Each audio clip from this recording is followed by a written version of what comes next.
Monsieur Michel Simeon, vous êtes professeur d'histoire moderne. Vous avez déjà publié un certain nombre d'écrits, mais là, récemment, vous avez publié aux éditions Apostolia un livre qui s'appelle « Donne et tu recevras » et qui a été écrit par ce personnage exceptionnel, ce prêtre contemporain, on peut dire. Comment avez-vous fait connaissance et du livre et du personnage? Alors, ce livre est pour moi, et le fait d'avoir choisi Steinhardt et la traduction de son texte, quelque part, une histoire de double dette. Une dette d'abord envers mon père. Bien sûr, tous les enfants doivent quelque chose à leurs parents, même beaucoup. Mais mon père était un ami très proche et très fidèle de Steinhardt. Sur le plan personnel? Sur le plan personnel. Vous dites, le livre est écrit par Steinhardt. En fait, ce que nous avons aujourd'hui comme objet de conversation, de débat, le père Nicolas Steinhardt l'a jamais écrit. Ce sont des prêches, ce sont des homélies. Il en a parlé. Le seul livre, si vous voulez, qu'il a écrit et qui est connu en Occident, c'est le Journal de la Félicité, une excellente traduction. Et là, bon, on en reparlera tout à l'heure, il parle de son cheminement vers le Christ, comment il a trouvé la voie, la vérité dans le goulag communiste en Roumanie.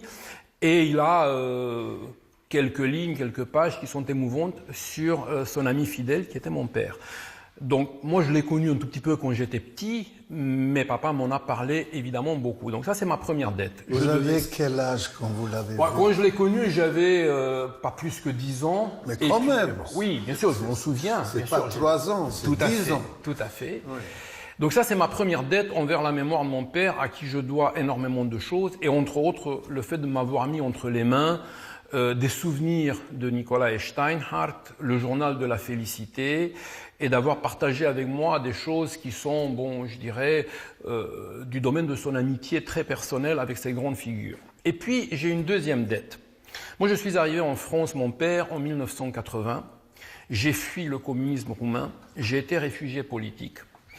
Et je considère que j'ai une dette envers ce pays. Alors, vous savez, les dettes, on en parle, mais c'est pas que du matériel. Pour moi, ça n'est pas ça. Ce pays qui m'a donné énormément de choses, il fallait bien que, vers la fin de ma vie, je lui rende un peu ce que je pouvais faire. Et ce que je pouvais faire, c'est traduire en français, eh bien, une des pensées les plus lumineuses roumaines, et donc offrir au public français les paroles de foi, Donne et tu recevras, donc le livre de Steinhardt. Voilà l'origine de ce projet. Après, c'est ma scolarité à l'Institut Saint-Serge de théologie orthodoxe, où je vous ai eu comme professeur, où j'ai eu des professeurs qui m'ont incité d'aller au-delà de quelques articles, de quelques propos, et d'achever ce projet. Voilà la genèse un peu de ce livre, mon père. Et quel langage, quel français, félicitations. Oh, c'est une grande, je dirais, aventure que de s'essayer à traduire Steinhardt, parce que Steinhardt, il mélange le langage du théologien et du père qui connaît très bien ses dogmes et sa littérature patristique avec un jargon roumain très populaire. Il s'adressait à un auditoire de bergers, à Rohia, au monastère. On en parlera tout à l'heure. Et ça, pratiquement dans la même phrase. Alors ça, c'est impossible, ou presque impossible, pour une langue si, je dirais, rigide. Le français ne peut pas se permettre ce genre de facilité de langage. Ouais. Ça n'a pas été très facile, mais je me suis souvenu que Steinhardt lui-même avait fait des traductions, était traducteur, et je me suis dit que de là où il est, peut-être qu'il trouvera un peu d'indulgence pour le traducteur que j'ai essayé d'être. Dans la belle préface que vous avez écrite, vous dites que la vie du père a été vraiment exceptionnelle. Oui, c'est une vie exemplaire. Si vous permettez, je vais essayer de... On ne peut pas comment résumer une vie en quelques minutes, mais elle a été exemplaire et je voudrais parler des 3 tournants. Il y a 3 tournants dans sa vie qui sont vraiment exceptionnels, et je crois que c'est bon de dire ou de rappeler cela même pour ceux qui nous écoutent ou nous regardent, car nous avons tous dans notre vie un moment de des tournants où il s'agit de dire oui ou non à un certain nombre de choses. Voyez-vous, Nicolae Steinhardt est un juif roumain, un intellectuel brillant, fait un doctorat de droit, donc il est né en 1912, fait des études brillantes, fait un doctorat de droit constitutionnel, publie, a une activité avant la Seconde Guerre mondiale d'intense publicistique. Il est vraiment un érudit européen. Il est européen, c'est exactement le mot. C'est magnifique. C'est magnifique. Il parle, bon, les Roumains parlent le français. Oui, les Roumains parlent toutes les langues, on le sait. Mais Steinhardt parle un français achevé, il écrit en français, il a écrit un essai sur la catholicité du judaïsme, vous voyez. Bon, il écrit des choses subtiles en français, mais il parle anglais, il parle allemand, il se débrouille en hébreu. Bon, arrive la Seconde Guerre mondiale, arrive surtout l'armée rouge et l'instauration du communisme, et là, tout d'un coup, le cercle d'intellectuels qu'il fréquentait, ses amis personnels, commencent à être arrêtés un par un.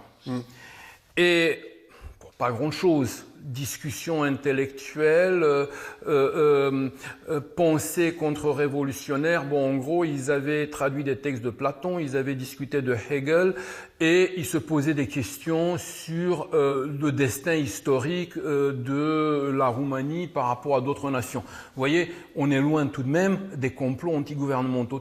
Toujours est-il qu'en 1959, Steinhardt n'est pas arrêté, mais tous ses amis sont arrêtés. Et on lui propose à ce moment-là... Et pourquoi il n'est pas lui arrêté? Alors, il n'est pas arrêté parce qu'on considère qu'il ne peut pas, n'étant pas chrétien, et tous ses amis étant pour la plupart de fervents orthodoxes, de très proches de la littérature patristique, des gens proches de la théologie orthodoxe, on considère, bon, celui-là, il est peut-être plus fragile, la pensée unique qui croit que tout ce qui est chrétien, tout ce qui est orthodoxe est automatiquement de droite, et donc tout ce qui ne l'est pas est plus censé d'être de notre côté et éventuellement de trahir. Donc on lui propose quelque chose qui n'est pas grand-chose en fait. On lui propose d'être le témoin de l'accusation dont le procès fait contre ses amis, c'est-à-dire non pas de les dénoncer, la police politique, la sécurité savait tout. Les noms, les dates de rendez-vous, de quoi ils parlaient, les livres qui circulaient parce qu'ils étaient interdits, le livre étant Platon, étant Saint-Basile le Grand, étant Saint-Jean Chrysostome, ouais, c'est ce type de littérature-là. Hegel au maximum, bon, professeur de loin de Marx, bon, on peut se poser des questions. Donc on demande à Steinhardt uniquement de confirmer cela. Et là, il dit non. Il dit je ne confirme rien du tout. Alors que c'était vrai, alors que c'était des choses... Comment ça va? Il dit non, parce que vous savez, dans le... Il ne voulait pas collaborer avec... Il ne voulait pas collaborer, exactement. Il se rend compte, à ce moment-là, il se rend compte que son oui est un oui au diabolos, à celui qui sépare. Voilà, c'est ça. Au démon. Donc il dit non. Donc, je ne veux pas. Mais c'est pas grand-chose. Vous êtes d'accord que... Oui, mais moi je ne témoigne pas contre mes amis. C'est le premier tournant de sa vie. Oh, ben, ça le coûte cher. Il dit, ça va, ça c'est 15 ans de travaux forcés. Ouais. Avec les autres. Ah, oui, c'est ça. Avec les autres, bon là, tu veux pas, eh ben, avec eux. Bon, il entre en prison, et là, le deuxième tourment, il a cette révélation fantastique que le chemin, la voie, la vérité, c'est le Christ. Et il se fait baptiser dans le secret des geôles communistes, à Jihlava. En prison. En prison, à Jihlava. Quelques mois après son arrestation, il demande son baptême. On sait qui l'a baptisé? Oui, le père Mina Dobzeu, qui était encore en vie il y a quelques années. Nous savons que dans l'Église orthodoxe, dans cette situation un peu particulière, même des laïcs peuvent baptiser. Alors, en l'occurrence, les cellules des prisons roumaines étaient pleines de prêtres orthodoxes. Oui. Et il y en a un, mais vous faites bien de me poser la question, mon père, car il a demandé à ce qu'il y ait comme témoin à son baptême un prêtre catholique et un pasteur protestant. Il y en avait plein dans les cellules. Dans un souci, dit-il, de pensée écuménique et de penser que l'Église, au-delà, elle est une.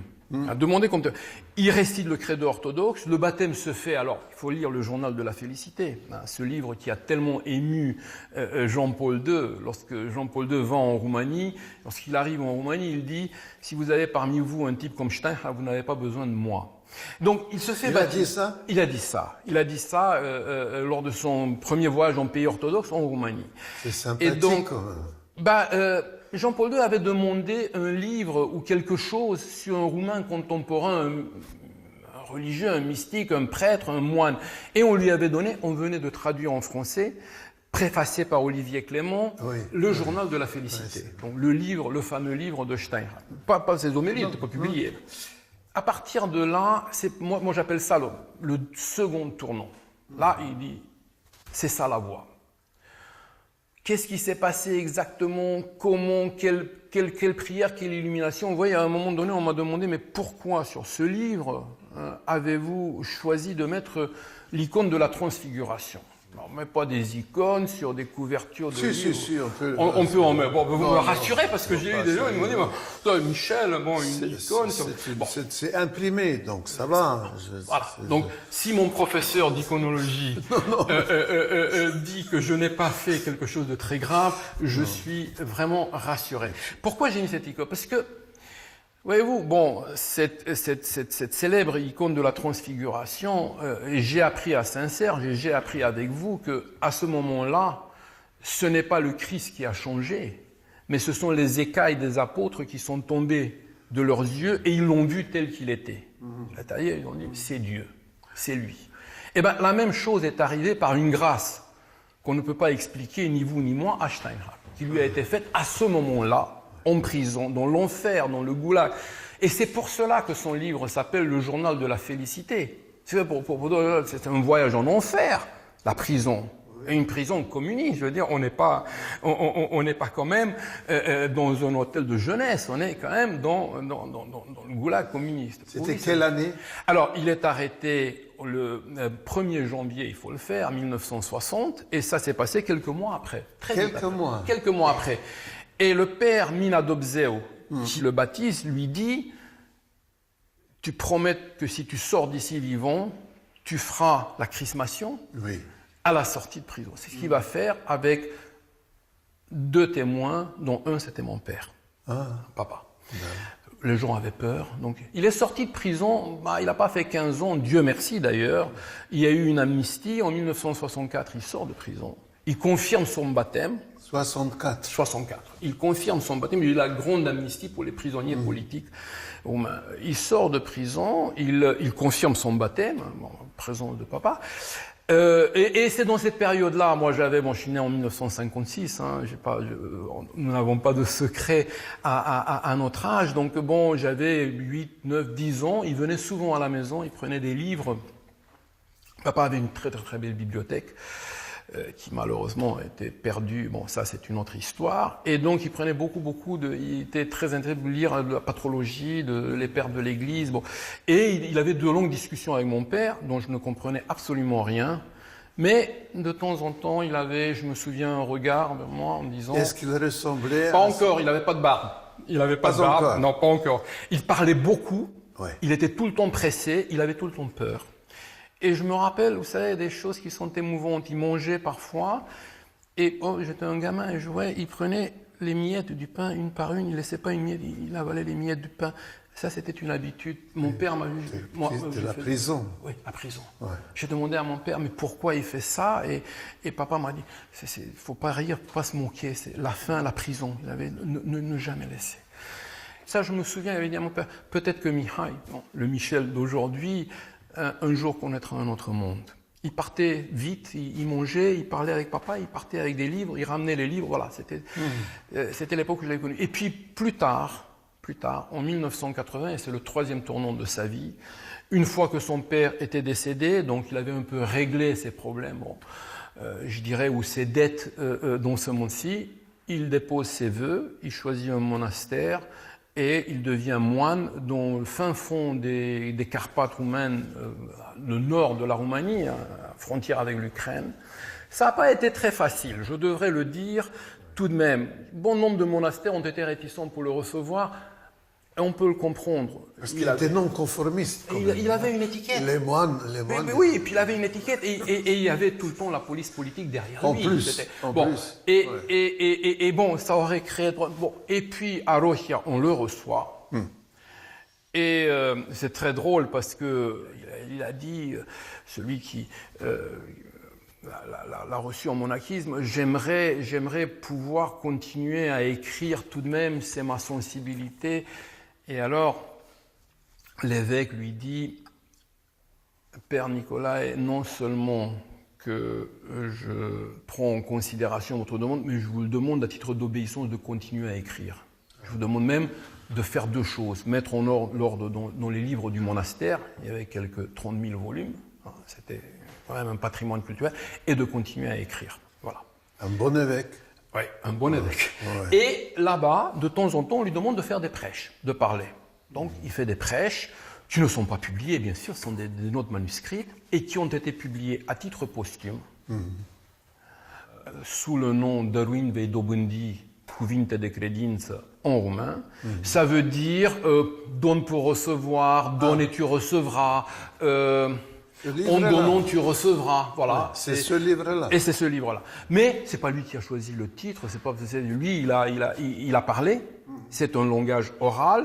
Et après, il a rédigé, mais dans un souci qu'un jour peut-être ça sera publié. D'ailleurs, et si vous me permettez de prendre encore une minute, d'ailleurs, 3 jours avant sa mort, sur son lit de mort et de souffrance, il donne le manuscrit de ces homélies, donc ce que nous avons ici entre les mains de manière publiée, à 2 frères moines en disant il ne faut pas que ça soit trouvé dans la cellule monastère.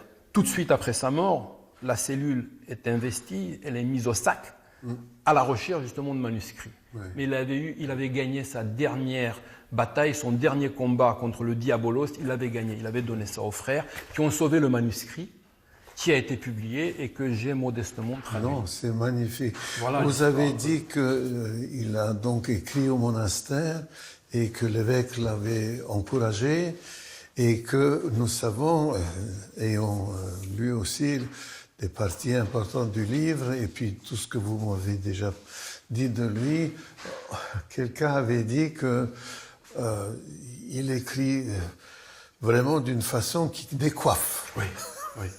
Et c'est ça qui est, comment dirais-je, qui fait sans doute l'originalité, la force et la vérité, l'authenticité de ce livre. Mais il a une façon de dire les choses qui sont complètement inattendues. Attention, il s'adresse à un auditoire qui est un auditoire très spécial. À Rohia, au fin fond des montagnes, sont des bergers. Dans l'église, tous les dimanches, des bergers, des paysans et parfois des intellectuels de Bucarest, parce que bon, qui arrivent quand même. Qui arrivent quand même parce qu'ils savent que c'est le père Steinhardt qui va parler. Oui. Là, un auditoire et bien entendu, l'ineffable Securitate Police Politique qui est là tout le temps. On ne sait pas qui et où est parmi, mais qui est là tout le temps. On n'allait plus l'arrêter, mais surveiller exactement qui vient. C'est surtout surveiller ceux qui venaient. Et donc, il a, je vais, si vous me permettez, avec votre permission, vous donner l'exemple, une fameuse homélie, parce que ces sujets sont les prêches du jour, l'évangile du jour. Dans ça, il est très classique. Par contre, dans sa façon de parler, alors là, il a un langage qui décoiffe. En voici un exemple. En parlant donc du fameux épisode de la Cananéenne, après avoir décliné sa compétence, dit Steinhardt, avec des paroles glaciales, Jésus passe à des insultes directes. On ne dit pas ça, Jésus passe à des insultes directes, le Christ qui insulte. À de lourdes offenses, à un persiflage cynique.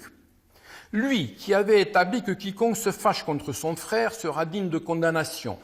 Celui qui dira raka à son frère sera bon pour le jugement, et celui qui lui dira fou sera passible de la guéhenne du feu. Et bien voilà qu'il apostrophe la Cananéenne et lui jette à la figure le proverbe avec le pain des enfants qu'il ne convient pas de jeter aux petits chiens. Autrement dit, il appelle la Cananéenne et les siens chiens. Voilà comment parle Steinhardt. Donc heureuse Cananéenne, elle a reçu le premier prix, couronnée par le maître qui a eu pitié de beaucoup d'autres, qui a même vanté quelques-uns, mais avec elle seulement s'est montré d'abord comme un examinateur sans pitié et ensuite sans réserve dans la distribution des éloges. Amen. Voilà comment il conclut ce dialogue avec la Cananéenne. Oui, mais il a son génie personnel parce que, évidemment, les gens qui étaient là, ils étaient intrigués par cette façon de parler et il les réveillait aussi. Je veux dire, les gens, souvent chez nous, et on peut les comprendre, se disent, bon, ils racontent encore une fois la même histoire. Et là, il y a quelque chose de vraiment de nouveau et il y a cette fraîcheur. Et vous avez parfaitement raison. Il dit quelque part, l'homélie doit être un happening. Il utilise le mot anglais, peut-être quelqu'un qui parlait couramment anglais. C'est-à-dire, ça doit être quelque chose de vécu. C'est un dialogue entre le pasteur, le prédicateur et ses ouailles et le public. Il dit aussi, les deux cheminent ensemble en tâtonnant vers la découverte de la vérité. Oui. Vous avez dit tout à l'heure que lorsque vous étiez encore enfant, vous avez vu le père, qui n'était pas encore père à l'époque, mais même son aspect extérieur, si j'ose dire, peut-être son regard, son visage, il avait certainement quelque chose de particulier. D'abord, on avait l'impression qu'il était en lutte contre le temps, il avait peur le temps, de ne pas finir sa mission. Il était tout le temps pressé. J'ai autre chose à faire. Je l'ai su par la suite et je l'ai compris d'où ça lui venait, ces choses. Il était sorti de prison. Il arrivait tant bien que mal à survivre. Bon, il pouvait se poser un peu. Non, parce qu'il avait tellement de choses à faire et il savait qu'il fallait qu'il finisse au monastère. Mais sa santé était ébranlée quand même. Sa santé était ébranlée, mais c'était, je veux dire, son dernier souci. Ah oui, super. Ils s'en fichaient complètement. Et même lorsqu'il était malade, mon père le visitait à l'hôpital, il avait eu des soucis de santé, il était tout le temps en train d'organiser les prochains livres, il fallait dire ça, il fallait écrire un mot à un tel, encourager tel poète, ne pas oublier.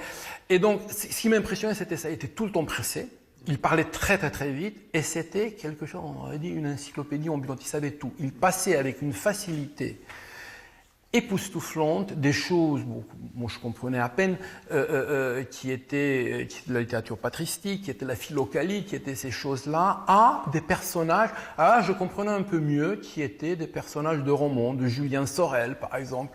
Je lui demandais à papa, tu crois que Julien Sorel finalement il sera pardonné, mais Julien Sorel n'existe pas, c'est une invention de Stendhal. Est-ce que tu...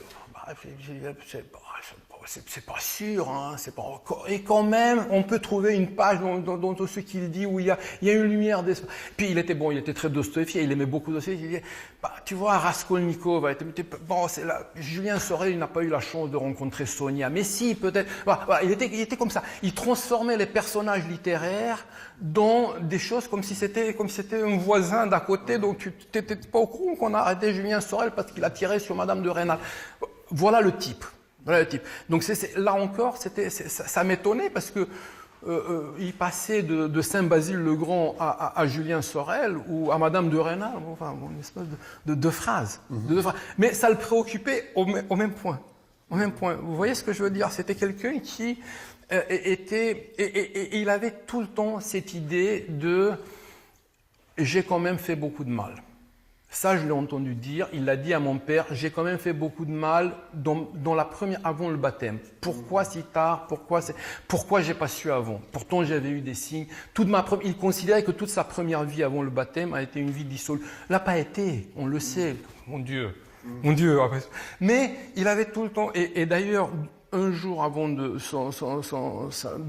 sa mort, lorsqu'il a eu son attaque, il avait dit aux frères qui étaient autour de lui, vous voyez, j'ai peur parce que j'ai peur quand même du jugement.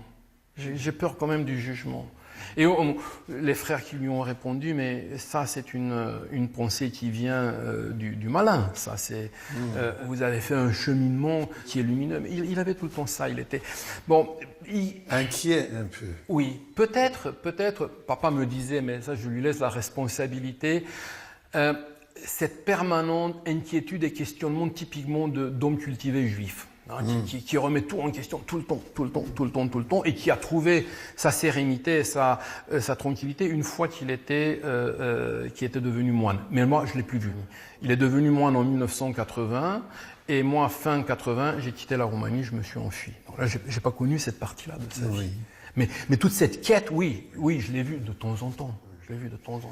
Si on voulait résumer cette expérience, cette vie et cette richesse culturelle, religieuse, de toutes sortes, est-ce que ce n'est pas par cette expérience quand même très personnelle et très exceptionnelle vu les circonstances qu'il restera pour nous un signe, un exemple, parce que nous pouvons dire que peu de gens ayant vécu tout ce qu'il a vécu ont été capables de trouver la lumière comme lui, il a pu la trouver. Oui, tout à fait. Et d'ailleurs, dire que pour lui la prison a été une chance, alors aussi il est provocant. Il l'a dit, ça. Bah, mais il le dit. Il dit c'était la chance de ma vie. Il appelle le journal, parce que ce livre est publié, le journal de la félicité. Il a écrit, était interdit à l'époque communiste, il a été passé à l'Ouest et lu à Radio Europe Libre au début, et puis publié après sa mort, après la chute du communisme. Vous voyez, même le fait de dire la prison, le goulag, l'enfer, ben c'est pas l'enfer. En fait, la souffrance a été la chance de ma vie, là où j'ai enduré les humiliations, les pires traitements. Et d'ailleurs, dans le journal de la félicité, il en parle avec le sourire. Des gens qui l'ont craché à la figure, qui l'ont torturé, qui l'ont battu, qui ont essayé de lui arracher des aveux. Il dit, ça a été la chance de ma vie, parce que j'ai trouvé dans ça le Christ. Il dit à un moment donné quelque chose, quand même, d'exceptionnel. Il n'est pas encore baptisé, mais il pense au Christ avant un interrogatoire où il sait qu'il allait être battu une fois de plus. Et il se dit, je ne sais pas où tu es, mais tu vois là, on est tous les deux des collègues de souffrance maintenant. Et ils vont me cracher à la figure comme ils te l'ont fait. Il pense déjà à ça. Bah, ça, c'est considérer et raisonner comme ça lorsqu'on est dans le goulag et dans l'enfer communiste, c'est quelque chose quand même d'extraordinaire. Donc moi, je dis ça, c'est exemplaire. Donc en cela, il est peut-être unique. Même Solzhenitsyn, pour lequel j'ai une profonde affection, il ne dit pas que sa saison dans le goulag a été un chemin de félicité. Il en a fait un, parce qu'il en a sorti le témoignage qui a bouleversé quand même et qui a peut-être changé la face de l'histoire. Mais il n'appelle quand même pas ça la félicité. Lui, oui. Lui, il dit, c'est ma béatitude, le fait d'avoir été... Et c'est en cela qu'il décoiffe. Et c'est en cela aussi qu'il décoiffe. C'est en cela qu'il décoiffe, qu'il gêne beaucoup. Parce qu'il dit, en disant ça, on réhabilite peut-être un tout petit peu, on pense... Et non. C'est le sens qu'il donne à sa souffrance. Mille merci. Ah, c'est moi qui vous remercie, mon père.